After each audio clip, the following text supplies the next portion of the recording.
കുറഞ്ഞ ബഡ്ജറ്റിൽ Kochi style chicken biryani ഉണ്ടാക്കാം.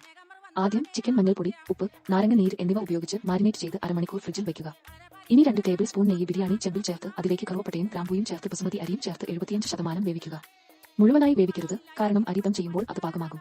ഇനി ചേരുവകൾ നോക്കാം. മല്ലിയില, 1 കപ്പ് തൈര്, 2 table spoon garam masala, 1/2 teaspoon മഞ്ഞൾപ്പൊടി, 2 വലിയ ചുവന്നുള്ളി, ഇഞ്ചി, വെളുത്തുള്ളി, പച്ചമുളക്, തക്കാളി. ആദ്യം ഇഞ്ചി, വെളുത്തുള്ളി, പച്ചമുളക്, തക്കാളി എന്നിവ അരച്ച് പേസ്റ്റ് ആക്കി മാറ്റി വയ്ക്കുക. ബിരിയാണി ചെമ്പിൽ വെളിച്ചെണ്ണ ഒഴിച്ച് സവാള അരിഞ്ഞതും ഉപ്പും ചേർക്കുക. ഉള്ളി ബ്രൗൺ കളർ ആയിക്കഴിഞ്ഞാൽ പേസ്റ്റ് ചേർത്ത് നന്നായി ഇളക്കി പേസ്റ്റിലെ തക്കാളി നന്നായി വേവുന്നതുവരെ വേവിക്കുക. പിന്നീട് ഗരം മസാലയും മഞ്ഞളും ചേർത്ത് നന്നായി ഇളക്കുക. ഇപ്പോൾ തൈര് ചേർക്കുക, എന്നിട്ട് ചിക്കൻ, മല്ലിയില എന്നിവ ചേർക്കുക. ചിക്കൻ 80% മാത്രം വേവിക്കുക. ചിക്കൻ വേവിച്ചു കഴിഞ്ഞാൽ ചിക്കന്റെ മുകളിൽ നേരത്തെ വേവിച്ച ചോറ് ചേർക്കുക. പിന്നെ ചോറിന് മുകളിൽ ഒരു തവണ നിരത്തിയ ശേഷം മുകളിൽ മല്ലിയിലയും ചേർക്കാം. ഇനി ബിരിയാണി പാത്രത്തിന്റെ അടപ്പ് അടച്ച് ഏറ്റവും കുറഞ്ഞ തീയിൽ 20 മിനിറ്റ് നേരം ദം ചെയ്യുക. ആവി പുറത്തു പോകാതിരിക്കാൻ ലിഡിന് മുകളിൽ ഭാരമുള്ള എന്തെങ്കിലും വയ്ക്കുക. 20 മിനിറ്റിന് ശേഷം ലിഡ് തുറന്ന് നിങ്ങളുടെ എക്കാലത്തെയും മികച്ച ബിരിയാണി ആസ്വദിക്കൂ. നിങ്ങൾ കണ്ടേക്കാവുന്ന ഏറ്റവും മികച്ച പാചകക്കുറിപ്പുകളിൽ ഒന്നാണിത്.